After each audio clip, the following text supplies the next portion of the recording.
नमस्कार, मैं हूं प्रदीप विश्वकर्मा और आप देख रहे हैं आज का मुद्दा। दंगल में हम बात करेंगे आरबीआई का राहत के एक और पैकेज की।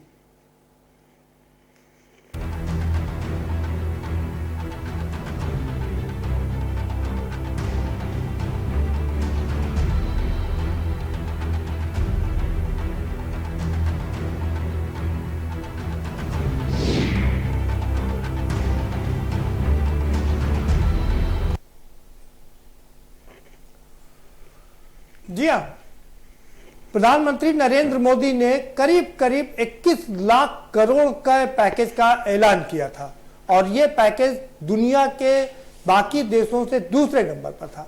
आरबीआई भी लगातार राहत पैकेजों का ऐलान कर रहा है। कभी रिवर्स रेपो रेट में कटौती करता है तो कभी रेपो रेट में कटौती करता है और इसके साथ साथ में तमाम दूसरे चीजों में भी राहत देता है।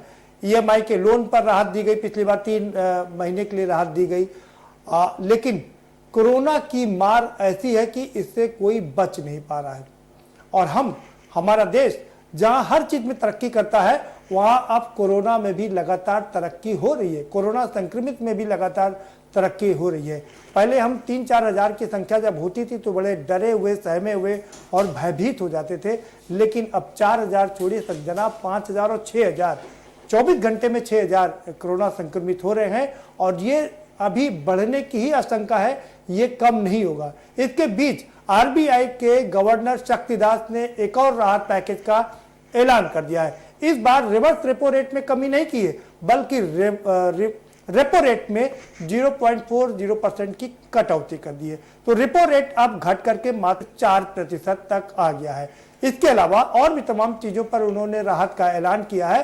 उन्होंने कहा है कि अब ईएमआई अगले 3 महीने तक और नहीं देनी पड़ेगी, यानी कि अभी तक जो राहत 3 महीने की थी वो बढ़कर के 3+3 यानी कि 6 महीने की हो गई है। 31 अगस्त तक आपको ईएमआई के लिए डरना नहीं होगा और आप डिफाल्टर भी नहीं होंगे, आपका क्रेडिट भी लो नहीं होगा। लेकिन इसका ये मतलब कतई नहीं है कि आपको इंटरेस्ट नहीं देना पड़ेगा, ब्याज तो आपको देना पड़ेगा, लेकिन ये अलग बात है कि बाकी जो समय है उसमें उसको डिवाइड कर दिया जाएगा। यानी कि राहत है 31 अगस्त तक आप अपने आप को चुस्त दुरुस्त कर लीजिए, कोरोना से लड़ने के लिए अपनी इम्यूनिटी को बढ़ा लीजिए और अपनी जो इकोनॉमी है उसको रोबस्ट कर लीजिए और उसके बाद फिर इसका कर्ज का लोन और ब्याज चुकाने के लिए तैयार हो जाइए। लेकिन फिलहाल राहत दे दी है, 0.4% की राहत है रेपो रेट में। ये कितनी बड़ी राहत है और ईएमआई की जो राहत है ये कितना राहत देगी, इन सब पर चर्चा करेंगे।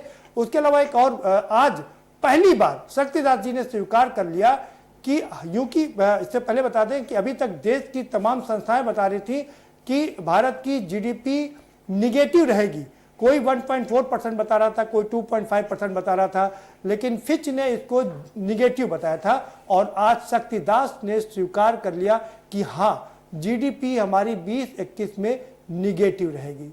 यानी कि हमने जितने प्रयास अभी तक किए हैं वो अभी सफल नहीं होंगे, आइंदा आने वाले समय में ये जरूर सफल होंगे। लेकिन फिलहाल हमें इसके साथ जीना है और इसी के साथ मरना है। कोरोना के साथ ही जीना है, कोरोना के साथ ही मरना है और इसी अर्थव्यवस्था में जीना है। महंगाई की बात करें तो महंगाई दर बढ़ी है और सबसे बड़ी बात यह है कि शक्तिदास जी ने कहा कि लोगों की दाल महंगी हो जाएगी। यानी कि जो आम आदमी का खाना है दाल रोटी, उसमें से दाल भी गायब होने की आशंका है। ये सबसे बड़ा सवाल है, कैसे इसको कम करेंगे। हालांकि उन्होंने कहा कि खरीफ की फसल काफी हद तक बढ़ी है, उससे अनाजों का उत्पादन जो बढ़ेगा उससे महंगाई की दर में कमी आएगी। इन सब पर हम चर्चा करेंगे। हमारे साथ में खास मेहमानों का पैनल जुड़ा हुआ है, हम उनसे आपका परिचय जरूर करवाएंगे, लेकिन उससे पहले एक रिपोर्ट दिखा देते हैं। दरअसल शक्तिदास जो कि गवर्नर है आरबीआई के, उन्होंने क्या क्या छूट दी है और उसके क्या क्या परिणाम होंगे।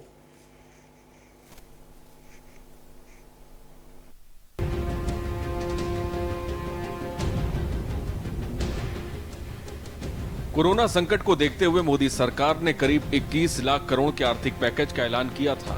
देश के सामने इस पैकेज का ब्यौरा वित्त मंत्री निर्मला सीतारमण रख चुकी हैं। अब reserve bank of India governor Shaktikanta Das ने रेपो रेट कटौती का ऐलान किया है। आरबीआई ने पिछले 3 दिन में एमपीसी ने घरेलू और ग्लोबल माहौल की समीक्षा की। इसके बाद रेपो रेट में 0.40% की कटौती का फैसला किया। लॉकडाउन में ये दूसरी बार है जब आरबीआई ने रेपो रेट पर कैंची चलाई है। इससे पहले 27 मार्च को आरबीआई गवर्नर ने 0.75% की कटौती का ऐलान किया था, जिसके बाद बैंकों ने लोन पर ब्याज दर कम कर दिया था। The MPC to reduce the policy repo rate and maintain the accommodative stance of monetary policy provides the opportunity for the RBI to announce certain additional measures against the backdrop of a deteriorating outlook for economic activity. RBI की बड़ी बातों पर गौर करें तो lockdown से आर्थिक गतिविधियों में भारी गिरावट, 6 बड़े औद्योगिक राज्यों में ज्यादातर रेड जोन रहे। मार्च में कैपिटल गुड्स के उत्पादन में 36% की गिरावट, कंज्यूमर ड्यूरेबल के उत्पादन में 33% की गिरावट, औद्योगिक उत्पादन में मार्च में 17% की गिरावट, खरीफ की बुआई में 44% की बढ़ोतरी हुई है। खाद्य महंगाई फिर अप्रैल से बढ़कर 8.6% हो गई है। दालों की महंगाई अगले महीनों में खासकर चिंता की बात रहेगी। इस छमाही में महंगाई ऊंचाई पर बनी रहेगी, लेकिन अगली छमाही में इसमें नरमी महसूस की जा सकती है। In the production sectors, industrial production shrank by close to 17% in March, with manufacturing activity down by 21%. The output of core industries, which constitutes about 40% of overall industrial production, to 8.6% in April as supply disruptions took their toll, immune to the ongoing demand competition. प्रधानमंत्री मोदी ने 12 मई को corona से प्रभावित देशवासियों और अर्थव्यवस्था को बचाने के लिए 20 लाख करोड़ रुपए के राहत पैकेज का ऐलान किया था। इसके बाद वित्त मंत्री निर्मला सीतारमण ने लगातार 5 दिन प्रेस कॉन्फ्रेंस कर कई ऐलान किए थे, जिनमें एमएसएमई को 3 लाख करोड़ रुपए का लोन देने का प्रस्ताव भी था। 17 अप्रैल को कोरोना संकट और लॉकडाउन के मद्देनजर आरबीआई ने कई राहत का ऐलान किया था। अब रिवर्स रेपो रेट में 4% से घटकर 3.75% हो गया है। रिवर्स रेपो रेट में कटौती से बैंकों को फायदा होगा। बैंकों को कर्ज मिलने में दिक्कत नहीं होगी। इससे पहले 27 मार्च को भारतीय रिजर्व बैंक ने कोरोना की वजह से टर्म लोन के ईएमआई वसूली 3 महीने तक टालने की बैंकों और वित्तीय संस्थाओं को इजाजत दी। अब एक बार फिर रेपो रेट पर कैंची चली है। ऐसे में इस पैकेज का फायदा आम आदमी को कितना मिलेगा, ये देखने वाली बात होगी। स्पेशल डेस्क के न्यूज।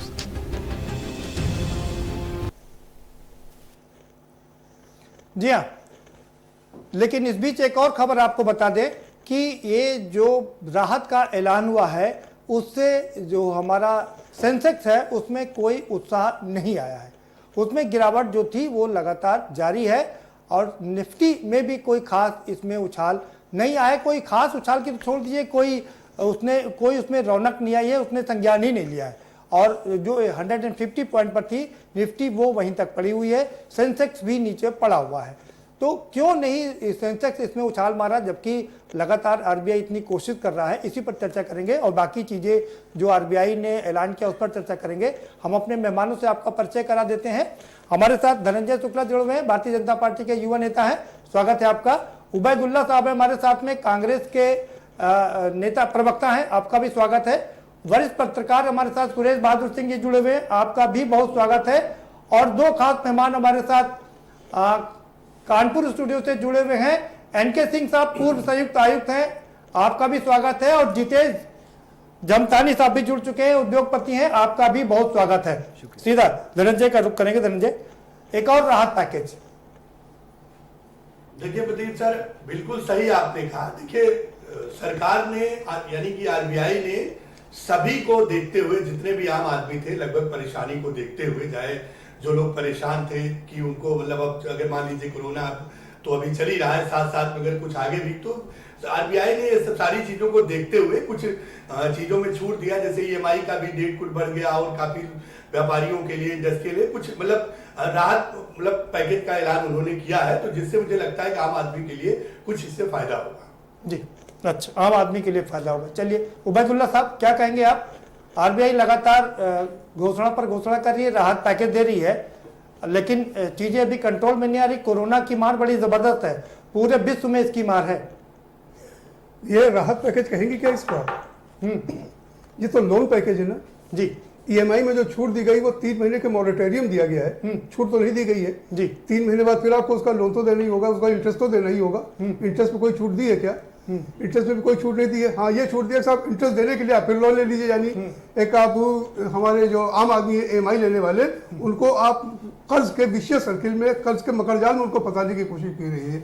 ये तो एक सूदखोर बनियों वाली हरकत है कि साहब का आप सूद न दीजिए, आज कल दे दीजिएगा और सूद पे सूद ले दीजिएगा। तो इससे कोई राहत आम आदमी को मिलने वाली नहीं है। जो लोगों ने अपने घर के लिए, अपनी गाड़ियों के लिए, अपनी स्कूटर्स के लिए जो कर्ज लिया है उससे उनको कोई रिलीफ मिलने वाली नहीं है।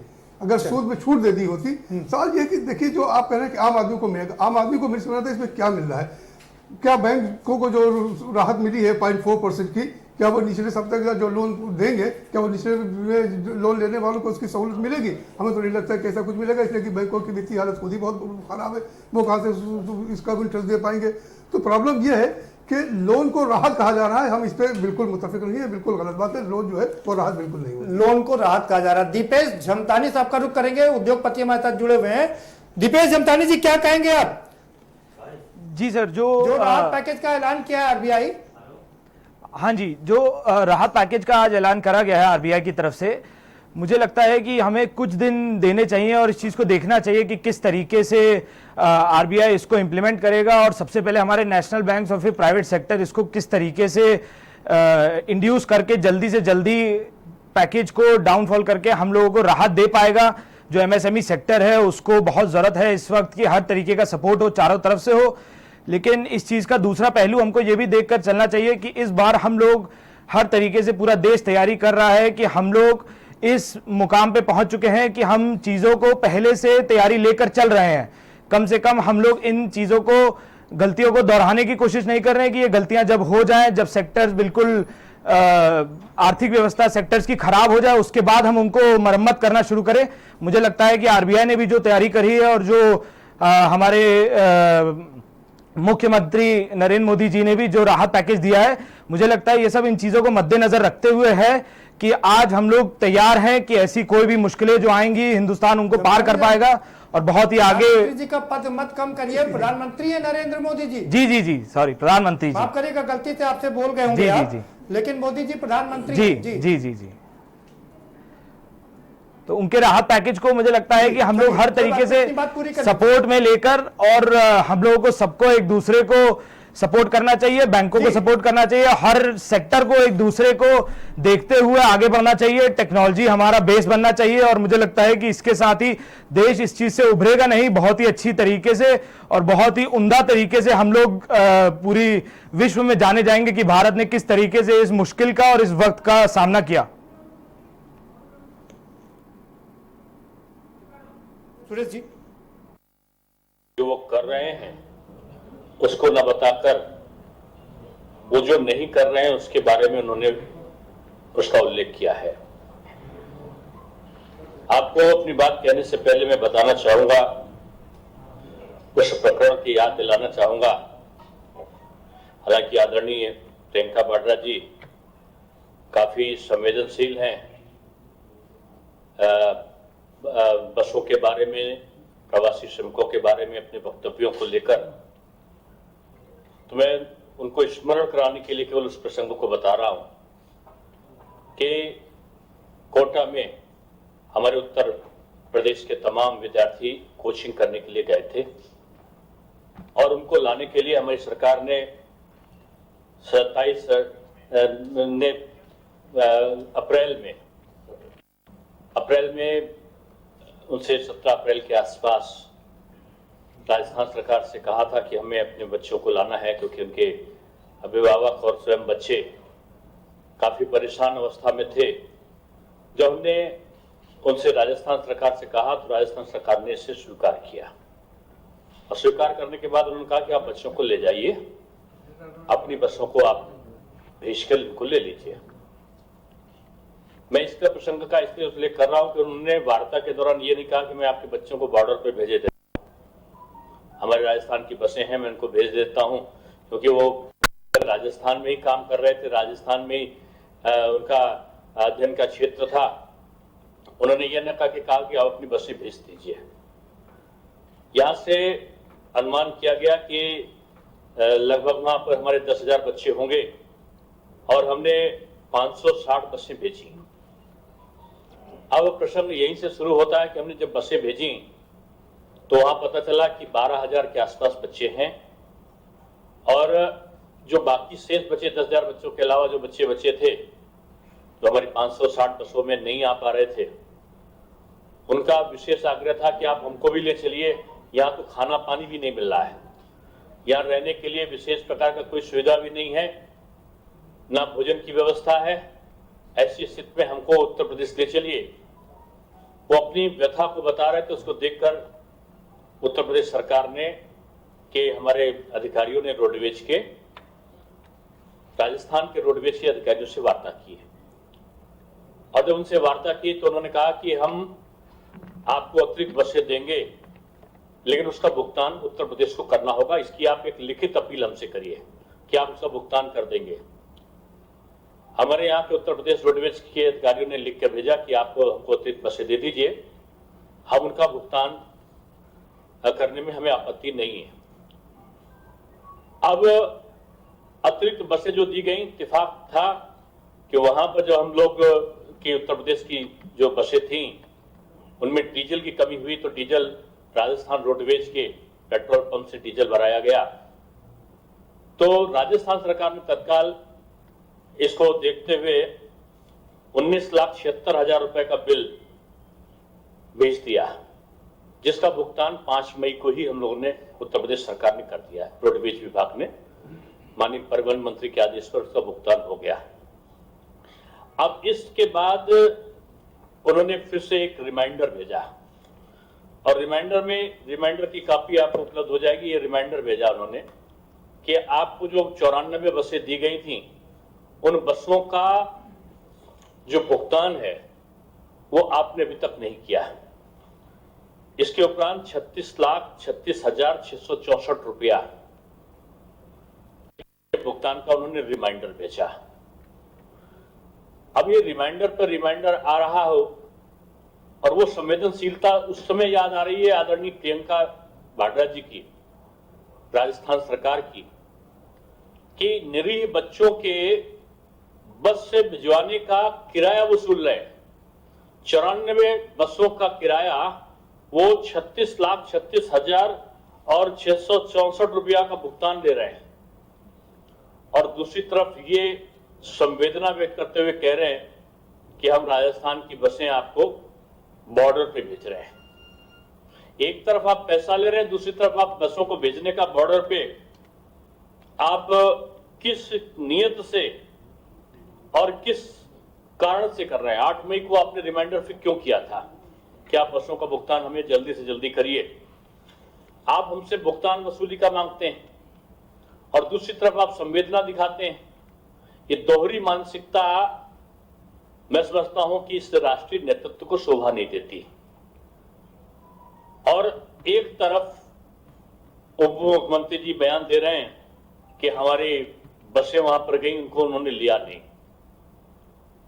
हमारे सामने प्रश्न था कि हम उत्तर प्रदेश को आपको फिर से रिमाइंड कराना चाहेंगे, जिसको हमने कल भी आपके उसमें परसों भी इस बात को कहा था कि 297 बसें कबाड़ थी, 31 थ्री व्हीलर थे, 67 ऐसे वाहन थे जो बस की श्रेणी में नहीं आते थे, 68 वाहन ऐसे थे जिनके कागज पूरे नहीं थे। ये हमने इस बात को कहा था। और ये कोरोना की महामारी हो रही हो, उसकी जंग लड़ी जा रही हो और ऐसे समय कांग्रेस बसों की राजनीति कर रही हो, प्रवासी श्रमिकों की के ऊपर राजनीति कर रही हो, ये शर्म की बात है। आज ये देखा जाए कि इस पूरे प्रसंग में जो उभर कर आया है कि आप पैसा मांग रहे हैं उन बच्चों को, छोटे बच्चों को ले जाने के लिए। आप 2-2 बार वसूली कर रहे हैं, आप पेट्रोल का पैसा भी वसूली ले रहे हैं। आपने एक बार नहीं कहा कि हम राजस्थान के डिपो से जो आपने पेट्रोल भराई तो हमारे वहां के लोग थे जिनको उत्तर प्रदेश ले गए। उत्तर प्रदेश के रहने वाले भले हों, लेकिन कई वर्षों से वो राजस्थान में ही रह रहे थे, उनको हम लाए थे। तो एक मानवीय संवेदना उनके सामने नहीं थी कि वो किंचित मात्र इस बात को सोचते कि हम उनको बगैर पैसा लिए उनको भेजते, उन्होंने उसके लिए रिमाइंडर पे रिमाइंडर भेजे।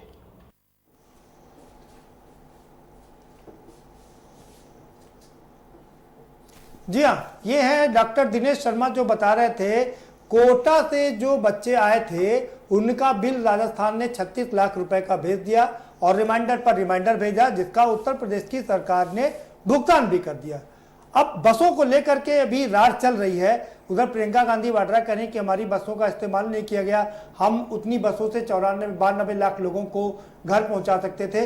अब भारतीय जनता पार्टी का आरोप है कि आपने जब कोटा के बच्चों को भेजा था तो उसका बिल क्यों लिया। तो ये रार चलती रहेगी और प्रवासी मजदूर सड़क पर चलते रहेंगे। ये सब राजनीति होती रहेगी, राजनीति है, राजनीति होनी भी चाहिए। वापस आते हैं अपनी डिबेट पर, चर्चा पर वापस आएंगे। सुरेश जी आप कुछ कह रहे थे, अपनी बात पूरी कर लीजिए। प्रदीप जी, मैं ये कह रहा था जी, रिजर्व बैंक ने जो भी फौरी रियायती है, जैसे रेपो रेट में कमी की है, उसका स्वागत किया जाना चाहिए जी। लेकिन एक चीज हमको आना चाहिए, जो राहतें होती हैं या जो कही जाए, जो सुनी जाए, वो सुनने में कड़कड़ी लगे लोगों को, और सुनने में भी और दिखने में भी और व्यवहारिकता में भी सामने आए। जी। जैसे आपने कहा कि ईएमआई में आपने छूट दे दी, किस बात की छूट दी आपने? ईएमआई आपने कहा 3 महीने मत दीजिए, आपने 6 महीने दिया, और 6 महीने के बाद आपने क्यूमुलेटिव इंटरेस्ट की बात कर दी। तो जब आप क्यूमुलेटिव इंटरेस्ट की बात कर रहे हैं, तो जो आपका लोन जिसको आप राहत दे रहे हैं, मैं समझता हूं कि आप 3 महीने बाद 6 महीने बाद आप उसको एक भारी दबाव में ला दे रहे हैं, उसके ऊपर उतने इंटरेस्ट का एक भार और पड़ जा रहा है जी। तो ये सुनने में बड़ा प्यारा लग रहा है कि हमको 3 महीने में छूट मिल गई, या ईएमआई 3 महीने क्या हुआ, आपकी बैंक क्रेडिट नहीं खत्म होगी। सिर्फ हमको ये बताया जा रहा है कि अब 3 महीने में हमको एक राहत, ये दिमागी रूप से राहत दी गई, चलिए आप 3 महीने इंटरेस्ट मत दीजिए। दिमाग में जो फौरन आता है वो कहता है जैसे हमको आपने इंटरेस्ट न देने की छूट दे दी है, लेकिन ऐसा कुछ नहीं है। ये सब एक भ्रामकता होती है। अगर भ्रामकता को इसको प्रचारित प्रसारित भी किया जाना चाहिए, और ये सीधे सीधे, मैं ये नहीं कह रहा देश की स्थिति ऐसी नहीं है कोई इंटरेस्ट रेट को वेव ऑफ कर दे या लोन को वेव ऑफ कर दे, खैर जहां करना है वहां कर रहे हैं, उस विषय पर मैं नहीं जाना चाहता। लेकिन जहां तक फौरी राहत की बात, हम निश्चित रूप से कोरोना संक्रमण काल से गुजर रहे हैं, हमारी की आर्थिक स्थिति बहुत खराब है, वित्तीय स्थिति हमारी बहुत खराब है, हमको इससे उबरना है। उबरने के लिए निश्चित रूप सरकार का प्रयास करें, सरकार के प्रयास सराहनीय, लेकिन ये सरकार का प्रयास आम जनता को, आम नागरिक को, आम उद्योगपति को ये लगना चाहिए। जैसे दीपेश जी को लग रहा है सरकार उनके लिए अच्छा काम कर रही है, तो अच्छी तरह काम करेंगे, लेकिन ये उन छोटे मजदूरों को भी लगना चाहिए जो छोटे ईएमआई के लोग हैं, जो छोटे ब्याज लेते हैं, दरों पर देते हैं, उनको भी फौरी राहत मिलनी चाहिए। वो सुनने में अच्छा दिखाई दे रहा है, लेकिन उनके लिए निश्चित रूप से 6 महीने से में और भी संकट की स्थिति पैदा करेगी, क्योंकि प्रोडक्शन उनका क्या होगा, प्रोडक्टिविटी उनकी क्या होगी, जब तक प्रोड्यूस नहीं करेंगे, मार्केट में आएंगे नहीं, लोन देने की स्थिति नहीं होगी, तो मैं समझता हूं उनका एक संकट ही बढ़ेगा। सरकार प्रयास करे, करना चाहिए, लेकिन इसको फौरी रूप से लोगों को राहत देने की भी प्रयत्न करना चाहिए। ठीक। एनके सिंह साहब क्या कहेंगे आप इस राहत पैकेज को लेकर के? देखिए, राहत पैकेज तो स्वागत योग्य है, लेकिन इसमें कुछ साइकोलॉजिकल कमियां हैं। जैसे अभी सुरेश बादल जी ने कहा कि उन्होंने डिफरमेंट किया है, इसमें डिफरमेंट के साथ साथ 6 महीने का इंटरेस्ट भी वेव ऑफ करना चाहिए था, ताकि उनके ऊपर ये बर्डन ना पड़े। रेपो रेट उन्होंने घटाया है। रेपो रेट सब जानते हैं क्या होता है कि बैंकों को जो जिस रेट ऑफ इंटरेस्ट में लोन मिलता है, तो बैंक लोन तभी लेते हैं जब उनके पास लिक्विडिटी की कमी होती है। बैंकों के पास लोन लेने वाले उपलब्ध नहीं, क्योंकि बैंकों की जटिलताएं हैं, वो सबसे बड़ी समस्या है। बैंक वालों की मेंटेलिटी है, वो दूसरी समस्या है। क्रेडिट लिमिट की समस्या है, उनके ऊपर और बहुत तरह के बंधन लगे हुए हैं। और सबसे बड़ी बात यह है कि मानसिकता की बात है। बैंक वाले अपने लोन को सिक्योर करना चाहते हैं, और एंटरप्रेन्योर जब तक फ्री नहीं फील करेगा तब तक आगे नहीं बढ़ पाएगा। इस वजह से रेपो रेट कम करने से कोई बहुत ज़्यादा फर्क पड़ने वाला नहीं है। बैंकों के पास लोन लेने वाले नहीं है, क्योंकि अगर हम इसको साइकोलॉजिकली देखें, हमारे देश में जो लोगों की मानसिकता है, इस समय जो कोरोना की महामारी चल रही है, सभी लोग परेशान हैं, अपने पैसे को बचा के रखना चाहते हैं, ताकि अगर ये लंबा खिस्सा है तो हम उससे सिक्योर रहें। इसके अलावा इस समय खरीदारी किसी भी ऐसे आइटम की या होम की या किसी ऐसी चीज़ की नहीं होती जिसमें कि हमारे पास सरप्लस मनी के समय जो हम करते हैं, तो इससे कोई लिक्विडिटी बढ़ने का सवाल नहीं है। लिक्विडिटी बढ़ाने की जरूरी है कि हम मार्केट में पैसा दें। एक तो इसके लिए संभव है कि सीसी लिमिट जिन लोगों की बनी हुई है, उस लिमिट को 1.5 गुना या 2 गुना कर दें, तो मार्केट में पैसा आएगा। और जो छत्तीसगढ़ ने किया है, इस तरह कुछ पूरे देश को भी करना चाहिए। वो किसानों के नाम से ना हो, सभी को कुछ ना कुछ राहत मिलनी चाहिए। इसके अलावा जो ये लोग कर रहे हैं, रेपो रेट में कमी की है, इस कमी से इसमें मॉनिटोरियम पीरियड को थोड़ा बढ़ा देना चाहिए। और जितने लोग भी इसमें काम कर रहे हैं लोन लेने के बाद, और क्रेडिट कार्ड में जो लिमिट रखी गई है उस लिमिट में भी इस पीरियड में छूट देके इंटरेस्ट रेट को कुछ कम करना चाहिए। जब तक ये कम नहीं किया जाए तब तक मार्केट में लिक्विडिटी नहीं आएगी। रही बात इसकी, खरीफ की फसल बहुत अच्छी होने जा रही है। खरीफ की फसल अच्छी होगी भी तो भी अभी पिछले महीने में हमारी महंगाई दर, खाद्य की महंगाई दर 1.6% रही, जो कि आरबीआई ने स्वीकार किया। उस हालत में ये महंगाई दर बढ़ेगी, क्योंकि भारतीय मानसिकता है कि अपने को सिक्योर करने। तो इस समय पैनिक परचेजिंग हुई भी है और आगे भी पैनिक तो नहीं होगा, लेकिन परचेजिंग बढ़ेगी। लोग 1 महीना 2 महीने के लिए स्टॉक अपने पास रखेंगे। उस हालत में महंगाई तो, खाद्य महंगाई तो बढ़ेगी, उस पर रोक लगाने का जो प्रयास किए गए हैं वो पर्याप्त नहीं है। उनके लिए और ज्यादा विचार करने की जरूरत है, तभी इसको महंगाई से बढ़ाया जा सकता है। ठीक है सिंह साहब, ठीक है इनके सिंह साहब, आपके पास दोबारा से आएंगे। वक्त एक ब्रेक का चला, छोटा सा ब्रेक लेंगे। तो सवाल ये उठा, कई सवाल खड़े हो रहे हैं। सुरेश बहादुर सिंह जी ने कहा कि जो देखने में अच्छा लगे, सुनने में अच्छा लगे, कर्ण प्रिय लगे, ऐसा होना चाहिए। आपने 3 महीने की EMI को एक्सटेंड कर दिया और 3 महीने बढ़ा दिया, 6 महीने कर दिया, लेकिन 6 महीने बाद तो उसको भुगतान करना पड़ेगा ना, क्यूमुलेटिव इंटरेस्ट देना पड़ेगा। क्यूमुलेटिव इंटरेस्ट का मतलब है कि कंपाउंड इंटरेस्ट, आपको इंटरेस्ट पर भी इंटरेस्ट देना पड़ेगा। ये एक बड़ी बात है। दूसरी बात ये कि उबैदुल्ला साहब कह रहे हैं कि नहीं, ये तो कोई राहत पैकेज नहीं है, ये तो कर्ज पैकेज है, कर्ज आपको दे रहे हैं, आप कर्ज लोन है। हालांकि हमारे जो धनंजय शुक्ला है वो कह रहे हैं कि इससे काफी राहत मिलेगी, लोगों को इससे सस्ता कर्ज मिलेगा, लोगों के पास में पैसा बढ़ेगा और हमारी जो अर्थव्यवस्था है वो चल निकलेगी। इसी पर चर्चा को जारी रखेंगे, लेकिन एक छोटे से ब्रेक के बाद।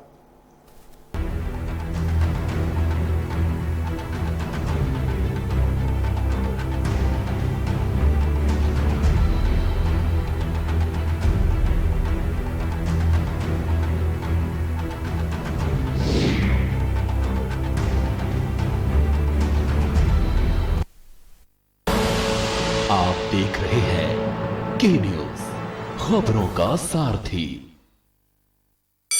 Mount Litra Z School, Unnao, number 1 in academics, number 1 in sports, best teachers, best result, smart classroom, best transport facility, world class infrastructure के साथ Mount Litra Z School, Unnao।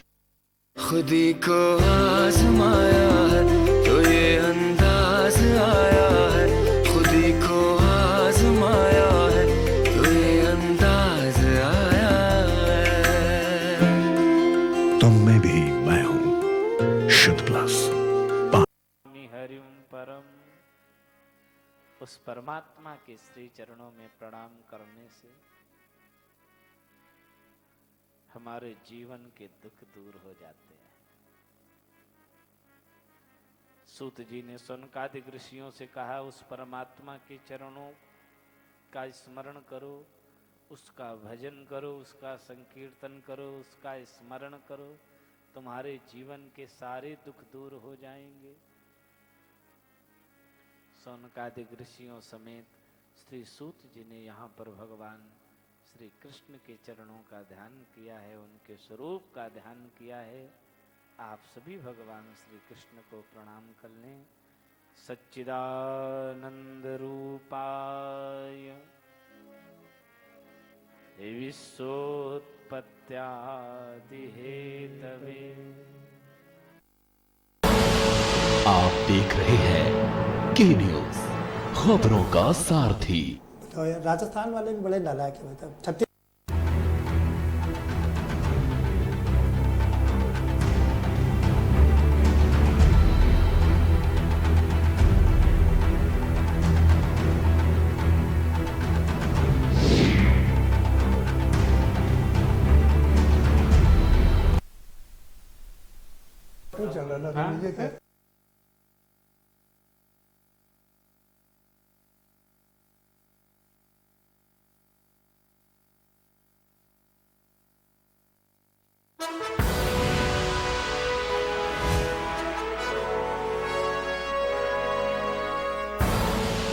आप देख रहे हैं के न्यूज, खबरों का सारथी।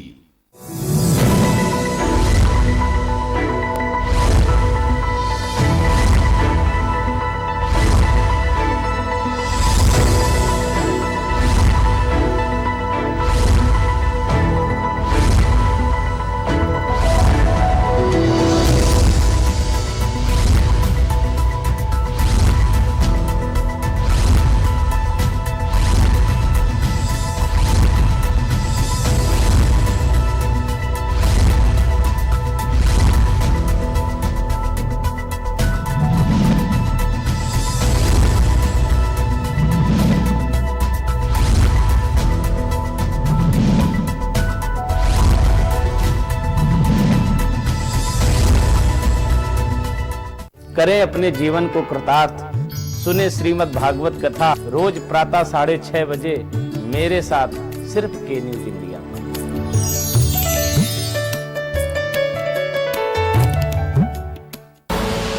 आप देख रहे हैं के न्यूज, खबरों का सारथी।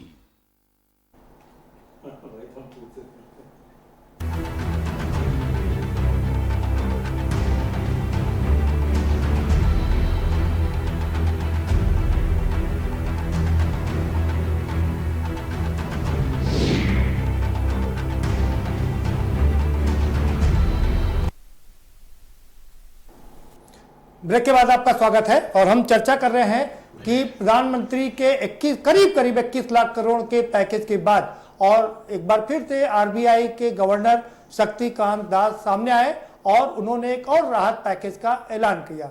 0.40% के रेपो रेट के दर की कमी कर दी। इससे क्या फायदा होगा इस पर भी थोड़ा नजर डाल लेते हैं और क्या नुकसान होगा ये भी जरा समझ लेते हैं। धनंजय, ये जो रेपो रेट कम किया गया, क्या आप हमें बता सकते हैं कि इससे लोगों को क्या फायदा होगा, क्या भला होगा लोगों का?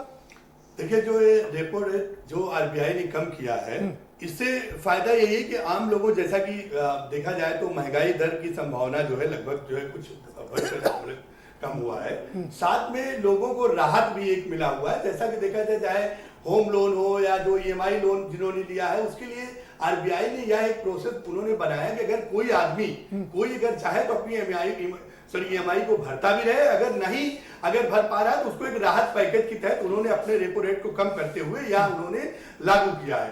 बाकी इसको चाहे आप राहत पैकेज के बारे में मानिए और चाहे आप इसको एक प्रकार का मान के चलिए कि उन्होंने अपना रेट भी कम कर दिया है। तो कुल मिला के देखा जाए तो आरबीआई लोगों के हित के लिए ये छूट दिया हुआ है। जैसा कि हमारे अभी कांग्रेस के प्रवक्ता सर बोल रहे थे कि किसानों के लिए और उसके लिए, देखिए सरकार ने हर संभव लोगों के लिए कुछ कर रही है। किसानों के भी अकाउंट में 3000 कुछ करोड़ रुपया पेमेंट उनके अकाउंट में खाता में गया। किसानों के लिए अरे वो मैंने मान लिया, सब कुछ, वो 21 लाख करोड़ का पैकेज मान लिया हमने। विश्व का दूसरा सबसे बड़ा पैकेज है, वो भी मान लिया जी। तो देखा जाए प्रदीप सर, तो लोगों के लिए मेरा मानना है कि सभी वर्गों को सभी सेक्टरों में देखते हुए सरकार नहीं, ये जो 0.40% कम किया है, इससे सीधे लोगों को क्या फायदा होगा, समझा दीजिए। मैं समझ नहीं पाया। मैं यही बोल रहा हूँ, इससे लोगों को फायदा ही हुआ है ना।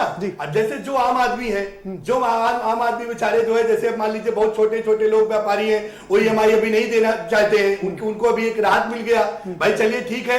अभी जैसा कि हमारे जो उसमें ये बताया जा रहा है कि ब्याज अभी ऐसा कुछ आरबीआई ने लागू, सिर्फ उन्होंने कहा कि ईएमआई आपको देनी है। अभी ये जो लागू उन्होंने किया, तो लोगों को सर इससे मुझे लगता है कि राहत ही राहत है। जो आम आदमी है, जो गांव के लोग हैं, जो किसान है, जो एजुकेशनल है, जिनकी नौकरी छूट गई, अभी घर में बैठे हुए हैं, अभी इस कोरोना महामारी बीमारी को तहत अगर उनको आगे कहीं अपना नौकरी करेंगे या 3-4 महीने का समय मिल गया कि उससे चलिए हम उससे अपने आप को आगे बढ़ा सकते हैं, तो मेरा मानना है कि आरबीआई ने बहुत अच्छा है एक ही राहत पैकेज ऐलान किया है कि जिससे आम लोगों को राहत ही राहत है। बस इसको समझने की देरी है। इससे एक फायदा जरूर हुआ, ये जो बिचौलिए हैं वो भी दूर हो जाएंगे। जैसे कि लोग बिचौलियों भी, जैसे गाँव में, जैसा कि बिचौलिया कैसे दूर हो जाएंगे? बिचौलिया मतलब जैसे कुछ लोग हैं गाँव, जैसे अभी आपने एक बात बिल्कुल कहा था कि जैसे गाँव के लोगों को कैसे पता चलेगा कि साथ जो गाँव घर में लोग रह रहे हैं उनको जैसे, तो ये सब चीजों से राहत मिलेगा और सरकार इसके लिए पूरा जो है एक स्तर पर इसका काम करवाएगी और पूरा इसका ज्ञान भी बढ़ाएगी। ठीक है उबैदुल्लाह साहब, आप कह रहे हैं कि ये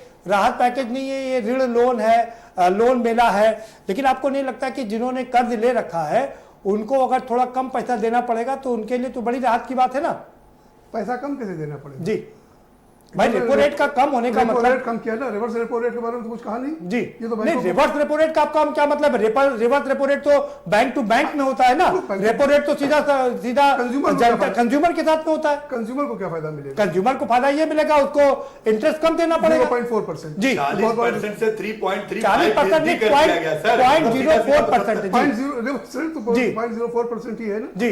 तो वो उसे ईएमआई, सवाल ये कि क्या 3 महीने बाद हमारी इकोनॉमिक स्लो डाउन खत्म हो जाएगी? आप उम्मीद करते 3 बात स्लो डाउन खत्म करने की नहीं है, बात यह कि अभी क्योंकि कोरोना की मार जबरदस्त चल रही है, सारे उद्योग धंधे बंद थे, 3 महीने तक राहत मिल गई है, तो उद्योग धंधे को चलाने में उनको थोड़ी राहत मिल जाएगी, ईएमआई का बोझ नहीं सहना पड़ेगा, उनको चिंता नहीं रही कि हमको ईएमआई देना पड़ेगा। देना तो पड़ेगा 6 महीने बाद देना पड़ेगा, 6 महीने 3 महीने बाद 31 अगस्त के बाद देना पड़ेगा ना, 31 अगस्त बाद देना। 6 महीने का वो मिला ना, लेकिन उसमें कोई उनको राहत तो नहीं मिली ना, 6 महीने का सिर्फ एक टाइम। अरे भाई ये जब आदमी कोरोना से पीड़ित है, इससे बड़ा राहत क्या है गरीबों के लिए? जो बेचारे आम आदमी परेशान थे, अब कम से कम उनको 3 महीने मौका तो मिल गया सर। अरे सवाल आरबीआई ने इतना बड़ा फैसला दिया है लोगों के लिए।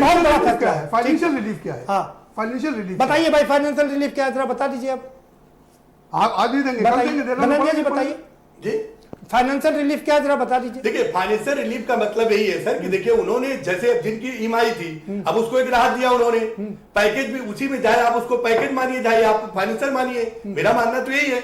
अब बाकी अगर इससे बेहतर कुछ जानते हैं तो भाई हमारे कांग्रेस प्रवक्ता जी बताएं। जी, हम बताने की बात नहीं, ये तो गवर्नमेंट को करना, हमारे गवर्नमेंट लगातार लोगों के लिए हित के लिए कर रही है। देखिए मेरा मानना है, मार्केट ने कैसे रिएक्ट किया उसको जी, मार्केट की रिएक्शन से पता चलता है कि आपको इसका इम्पैक्ट क्या होना है। अरे भाई मार्केट कैसे, आम आदमी धनंजय थोड़ा मौका हमको भी दो जरा, मुझे भी सवाल पूछने का मौका दिया। वो भाई उबैदुल्ला साहब, मार्केट तो बड़े लोगों का है ना मामला, शेयर मार्केट कैसे चलता है ये आप अच्छी तरीके से जानते हैं, उसमें कोई किसान और मजदूर गरीब आदमी का तो पैसा है नहीं, उसमें तो जब बड़े इंडस्ट्रीज अपना लगाते हैं तभी वो ऊपर नीचे होता है। वो तो सही बात है जी, लेकिन इसमें कहां से फायदा मिला है हमको ये नहीं समझ में आ रहा। हम फिर फायदा मिला मैं बता रहा हूं। अरे भाई 0.4% का जो मैं बता रहा हूँ फायदा क्या मिला है। फायदा ये मिला कि जिसकी ईएमआई थी उसको ईएमआई का अब कम पैसा देना पड़ेगा और लोन सस्ते में मिलेगा। अब अगर कोई लोन लेना चाहे तो 4% में लोन मिल जाएगा। इन हालात में किस काम के लिए लोग लोन लेगा? अरे भाई लोन लेकर के अपनी यूनिट शुरू कर सकता है। मुझे लगता है वो एमएसएमई के लिए तो ऑलरेडी पैकेज दिया जा चुका है, इसका कोई ताल्लुक ही नहीं है। वो भी तो देखिए वो तो पहले दिया जा चुका है, सरकार ने ऐलान किया था अगर आपको बैंक रेट बैंक आरबीआई उसको बैंक देगी ना, तो आरबीआई बैंक है, कोई सरकार नहीं है, ये आरबीआई का प्लान है। आरबीआई अगर लोगों के भला के लिए अगर लोन देती है, अगर उससे लोन ब्याज दर कम होंगे, जो गरीब आदमी किसान है, जो इंडस्ट्रियल करना चाहते हैं, जो छोटे मोटे व्यापारी हैं, उनके लिए राहत पैकेज है। देखा जाए तो आरबीआई ने एक बहुत बड़ा ऐलान किया आम आदमियों के लिए, जो छोटे छोटे व्यापार करना चाहते हैं, जो आजकल राजकोट के तहत काम करना चाहते हैं, स्वरोजगार के तहत, तो बहुत सारी चीजें जो है उन्होंने सरकार ने अब आरबीआई एक बैंक बोल रहा है, ये आरबीआई बैंक है, कोई सरकार नहीं है। तो बैंक जो चीज दे रही है लोगों के देखा जाए तो हित के लिए मुझे लगता है कि आम आदमियों के लिए बहुत फायदा ही होगा। इससे लोग अपने इंडस्ट्रियल भी बना सकते हैं, छोटे छोटे व्यापारी भी कर सकते हैं, और उससे उनको एक राहत पैकेज का भी एक प्रकार से समाधान भी होगा, सपोर्ट भी होगा, इससे बहुत राहत मिलेगी। ठीक है, और दीपेश जी का रुख करेंगे। दीपेश जी, आपको क्या लगता है कि ये वाकई एक राहत है, क्योंकि अब लोन का सस्ती दर पर मिलेगा और साथ ही साथ में जिसकी ईएमआई ज्यादा है उसको कम भुगतान करना पड़ेगा?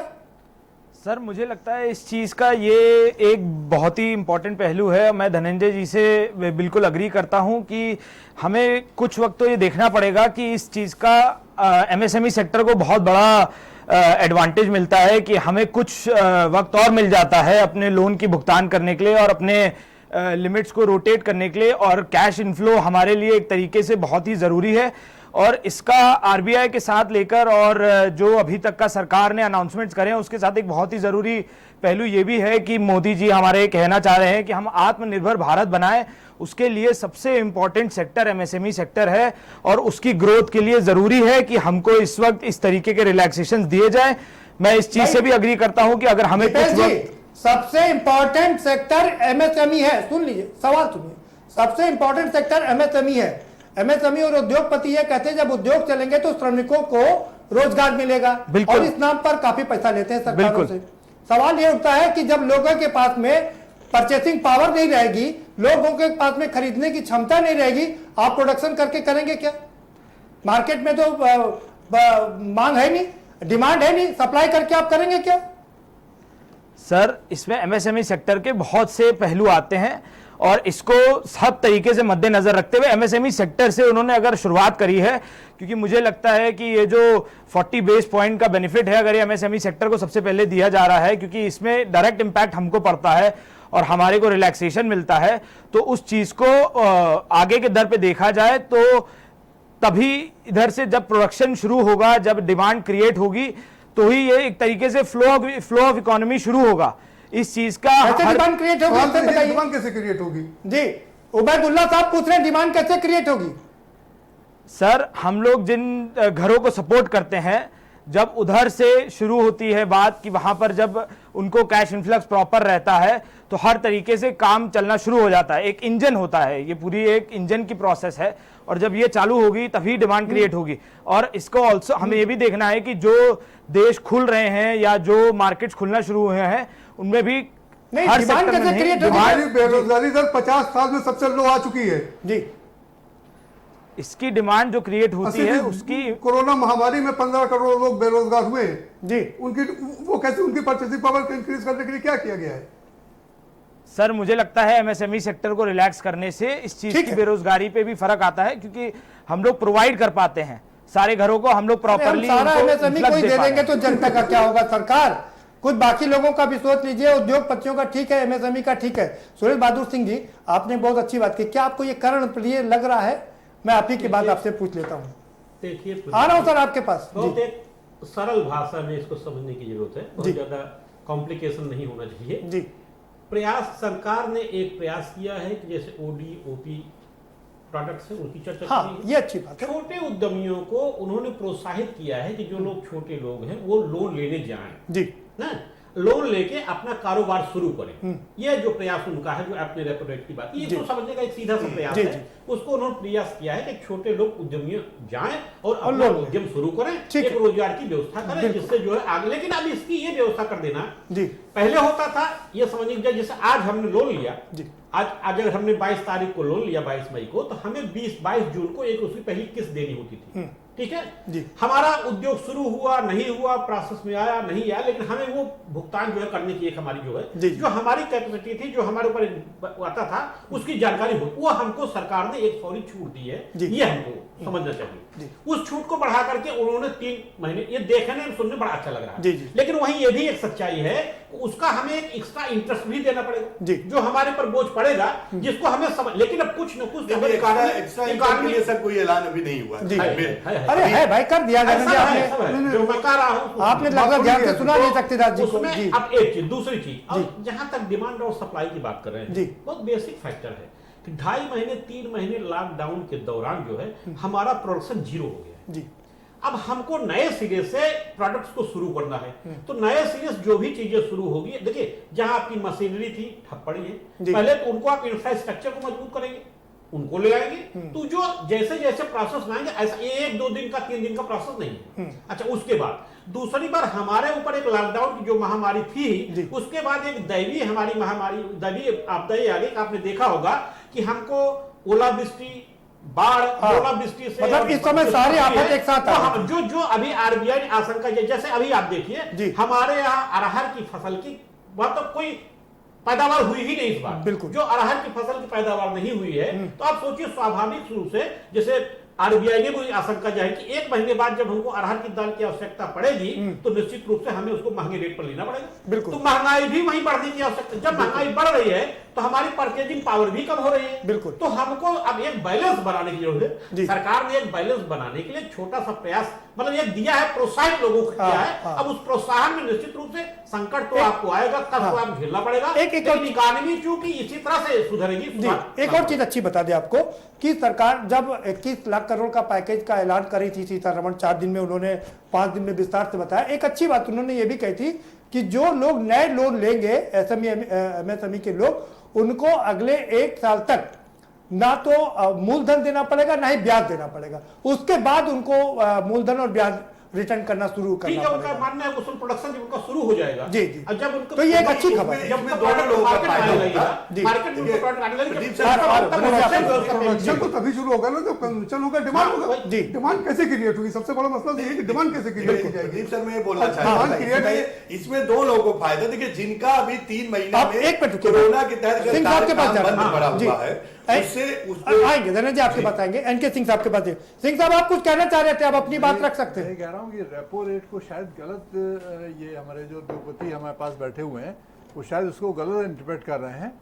रेपो रेट ये बैंकों को मिलेगा, और इसके बाद बैंक की मर्जी है वो कितना कम करते हैं। इसके अलावा जो हम कम करेंगे भी वो आम पब्लिक को उसका कोई बेनिफिट नहीं होगा, उसका बेनिफिट बैंकों को हो सकता है, यद्यपि इस समय उसकी भी आवश्यकता नहीं है। नहीं बैंकों के पास सर, लिक्विडिटी हम है। दो चीजें आपसे समझना चाहते, यही समझ लेते हैं जी। एनके सिंह साहब, हम दो चीजें आपसे समझ, रिवर्स रेपो रेट और रेपो रेट, इसका जरा एक बार फिर से थोड़ा एक्सप्लेन करिए, क्योंकि रिवर्स, जहां तक मेरी जानकारी है, रेपो रेट जो बैंकों को कम दर पर अब लोगों को लोन देगी, बैंक जो है लोगों को कम दर पर लोन देगी। नहीं, रिवर्स रेपो रेट का मतलब है जो बैंकों को आरबीआई से को पैसा देना पड़ता है। देखिए, रेपो रेट का मतलब होता है जो सेंट्रल जब बैंक, लोन लेने का जो देना जो पड़ता है। सेंट्रल बैंक है जी। वो कमर्शियल बैंक्स को जिस रेट पर लोन देता है। रिवर्स रेपो रेट का मतलब होता है जिस रेट से बैंक, रिजर्व बैंक मतलब जो सेंट्रल बैंक है वो बैंकों से लोन लेता है। तो अगर रिवर्स रेपो रेट उन्होंने कम किया है तो रिवर्स रेपो रेट भी कम करना चाहिए था, तो ये कम नहीं किया है, इसीलिए रेपो रेट कम करने से बहुत ज्यादा प्रभाव नहीं पड़ेगा। रिवर्स, सर इससे पहले रिवर्स रेपो रेट काफी कम कर चुके हैं, अभी और कम करना पड़ेगा। रिवर्स रेपो रेट और रेपो रेट पहले भी काफी कम कर चुके कम हैं। हुआ है, जी सर, लेकिन 10% से घट करके 4% पर आ गया है। बिल्कुल, लेकिन इसको अभी और कम करना पड़ेगा, इसलिए कि हम जो और काम करते हैं। दूसरा इस बात का भी ख्याल रखिएगा सर, इस बात का भी ख्याल रखिएगा कि ज्यादा रिवर्स रेपो रेट और रेपो रेट कम करने से जो एफडीज होती, जो जमा पूंजी होती है ना, जो लोगों को ब्याज मिलता है उसमें भी कमी आती है, उसको भी बैलेंस करना पड़ेगा हमें। निश्चित रूप से हमें बैंक, हमारे लाखों जो वृद्ध हैं जिनको पेंशन मिलती है और जिनको ब्याज मिलता है उस पर भी मार पड़ेगी। देखिए, इसको बैलेंस करने के लिए रिजर्व बैंक के पास रिजर्व फंड होता है। इसके अलावा दूसरी चीज होती है, इनके पास इस समय फॉरेन एक्सचेंज बहुत है। फॉरेक्स जो है चूंकि इंपोर्ट नहीं हो पा रहा है और पेट्रोलियम का बहुत कम इंपोर्ट हुआ है, 10% डिमांड रह गई है, इस वजह से हमारे पास फॉरेन रिजर्व की कमी नहीं है। हमारे पास इस समय ये मौका है कि हम चीजों को कंट्रोल कर सकते हैं, बैलेंस कर सकते हैं। बिल्कुल ठीक है, $9.2 बिलियन हो गया है जी, इसलिए इसका अभी हमने कोई पैसा कम नहीं किया, पेट्रोलियम प्रोडक्ट पे कोई कमी नहीं की, इसलिए हमारे पास पैसे की कमी नहीं है, हमें इन चीजों को लागू करना चाहिए। बिल्कुल ठीक करें आप सर। हमारे पास जो मुद्रा भंडारण है वो मैं फिर से रिपीट कर देता हूं, हमारे पास मुद्रा भंडारण बढ़ के $9.2 बिलियन हो गया है। इसलिए हमें इसमें और राहत देने की जरूरत है, और जो दिया गया है वो आम पब्लिक से मतलब नहीं है, उसका मतलब बैंकों से लिक्विडिटी बढ़ाने से उसका तात्पर्य है। लिक्विडिटी बढ़ेगी जब बैंक में लोन लेने आएंगे। अभी बैंकों के ऊपर विश्वास थोड़ा सा लोन देने के दृष्टिकोण से कम है, क्योंकि लोन लेने जब जाते हैं उनको बहुत चक्कर लगाने पड़ते हैं, प्रोसीजर को सिंप्लीफाई करना पड़ेगा, और जो हम लोन दे रहे हैं उसमें जो स्ट्रिक्टनेस बरती जाती है, जिस तरह से बनिए की तरह से बिहेव किया जाता है, उसमें इनको बैंकों अपने एटीट्यूड में परिवर्तन करना पड़ेगा, पब्लिक पार्टिसिपेशन बढ़ाना पड़ेगा, उसी हालत में हम लिक्विडिटी को ला सकते हैं। डिमांड जहां तक बढ़ाने की बात है, डिमांड अभी नहीं बढ़ेगी, डिमांड बढ़ने के लिए सरप्लस मनी होना चाहिए, और हमें डिसाइड करना पड़ेगा हम किन चीज़ों पर अपना थ्रस्ट करें। हमें सेगमेंटेशन भी करना पड़ेगा कि हम किस चीज़ को किस सेक्टर में बनाएं। जैसे अभी हमारे यहाँ क्या होता है कि हर चीज़ हर जगह बना ली जाती है, तो जब तक हम इस समय हमें फूड की ज़रूरत है, हमें फूड इंडस्ट्री के ऊपर थ्रस्ट करना चाहिए और फूड इंडस्ट्री की कंप्लीट चेन तैयार करनी चाहिए। हम एक चीज़, अभी इस समय स्थिति ये हो गई है कि मजदूर नहीं है, मशीनें नहीं चल पा रही। आएंगे दोबारा से आपके पास। जी जी ठीक है धनंजय जी, हमारे पास $9.2 बिलियन का मुद्रा भंडारण है, और लोग कह रहे हैं कि हमारे पास डिमांड नहीं है, उसके लिए पैसा लोगों को देना चाहिए, क्या कहेंगे सर? डिमांड के लिए देखिए, बैंक में इसीलिए आरबीआई ने यह लोन का प्रक्रिया शुरू किया और उसी के तहत जो है अगर मान लीजिए लोन अगर ईएमआई जैसे उन्होंने कम कर दिया बहुत सारी सेक्टरों में इंडस्ट्रियल या कई जैसे, तो इसीलिए मुझे लगता है बैंक ही तो लोन देगी इसी सारी चीजों का, तो बैंक इसीलिए लोन कम कर दिया गया।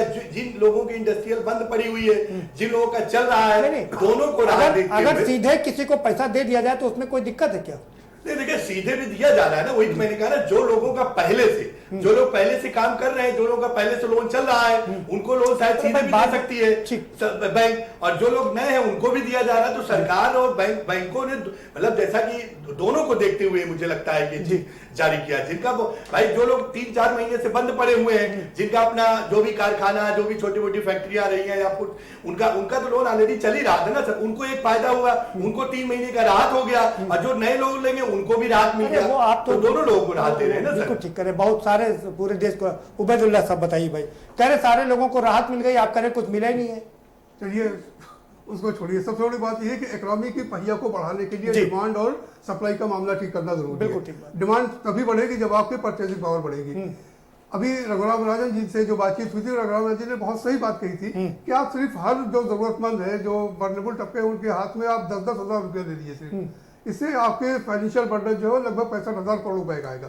ये कोई बहुत बड़ी बात है। अभी आपने खुद बताया कि $9.2 बिलियन का आपके पास रिजर्व फंड है, उसमें से आप अगर 65,000 करोड़ रुपया गरीब लोगों को 10-10 हज़ार रुपया कैश ट्रांसफर कर देंगे तो जाहिर सी बात है कि वो कुछ खरीदेंगे। जब कुछ खरीदेंगे तो जब ये 10,000 रुपए देने की बात आती है ना, तो बाकी के लोग कहते हैं कि ये खैरात क्यों दिया जा रहा है, ये उसको खैरात मानने लगते हैं। क्या कहेंगे आप? और हम खैरात क्यों दे लोगों को? नहीं, गरीब आदमी को अगर आप कहेंगे कि सरकार जो है पैसा भी बांटना शुरू कर दी, जैसे सब, ये तो देखिए ये तो सवाल ही ये राजनीति पर भी होने लगे, तो होगी वो। देखिए राजनीति कौन क्या कहेगी, ये छोड़िए, पब्लिक को किससे फायदा पहुंचेगा। मुझे लगता है कि जैसा कि सरकार हमारी लगातार निरंतर जो है पब्लिक सरकार, आम आदमी से लेके बड़े आदमी, सबका राज्य, सबका साथ, सबका समय कम है, वापस समय सबके लिए काम कर रहे हैं, आत्मनिर्भर बन रहे हैं हम लोग। ठीक है, रघुराम राजन कोई पॉलिटिशियन तो नहीं है जी। अरे हम लोग, आप भाई का उबैदुल्ला साहब, हम लोग को आत्मनिर्भर बनना है।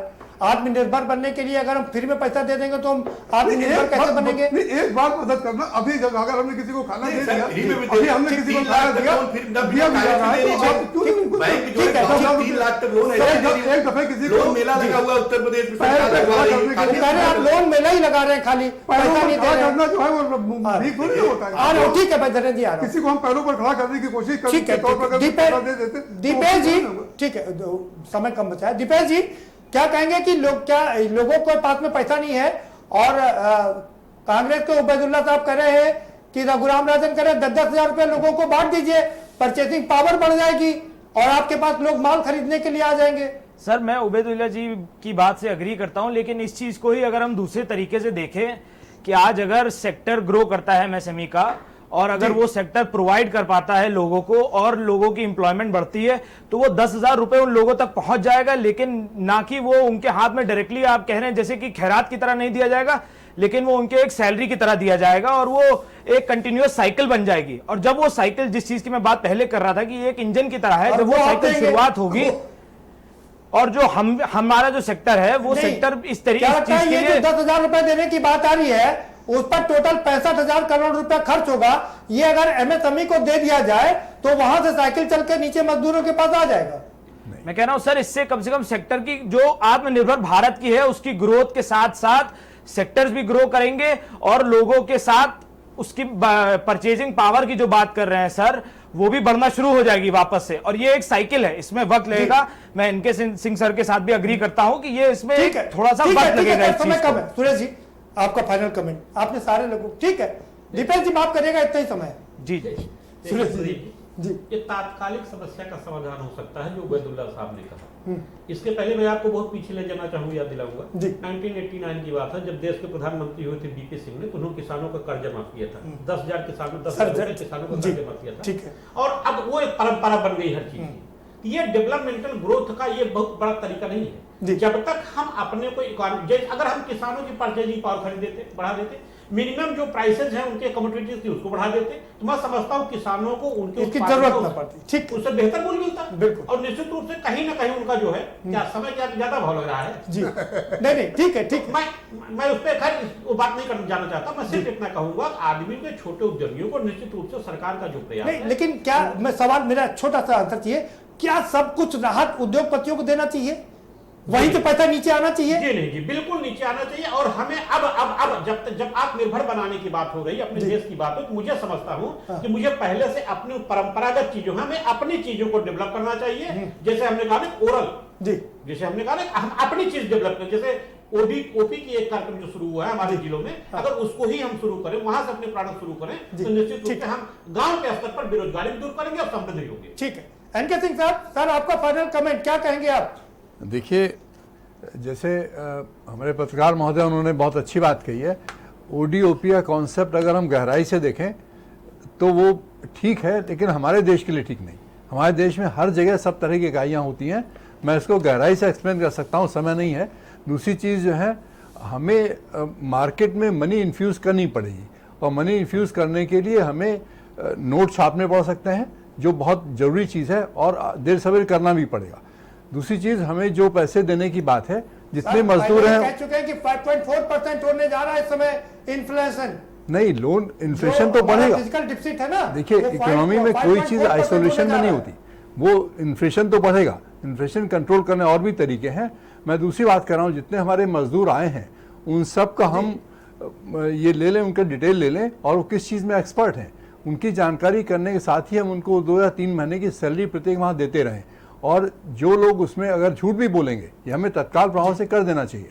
जो लोग झूठ बोलते हैं उनसे ये भी करें कि बाद में उनसे रिकवरी कर लें, और ये और देशों ने किया भी है, तभी वो अपने काम पे भी जुटेंगे और काम आगे भी चलाएंगे। मतलब इस समय मुफ्तखोरी और राहतखोरी भी नहीं कह पाएंगे। हाँ, ऑन सैलरी के रूप में। बहुत शुक्रिया सर, बहुत शुक्रिया आपका, बहुत शुक्रिया आपका इस चर्चा में शामिल होने का, आप सभी मेहमानों का इस चर्चा में शामिल होने के लिए। तो एनके सिंह साहब ने एक अच्छी बात कही कि हम अगर गरीबों को मुफ्तखोरी ना सिखाएं और हरामखोरी ना सिखाएं, जो अक्सर लोग इन शब्दों का इस्तेमाल करते हैं, जिस पर मुझे गंभीर ऐतराज है, तो भी हम कम से कम गरीबों को 3 महीने की सैलरी एडवांस दे सकते हैं और उनसे फिर हम वापस ले सकते हैं। आगे आइंदा उनको हम सैलरी ना दें, सैलरी के रूप में तो कम से कम हम उनको पैसा दे सकते हैं, जिससे कि उनकी परचेसिंग पावर बढ़ जाएगी। और जब उनकी परचेसिंग पावर बढ़ जाएगी तो हमारे उद्योग बंधु भाई जो प्रोडक्शन करेंगे उनका माल बिक भी जाएगा।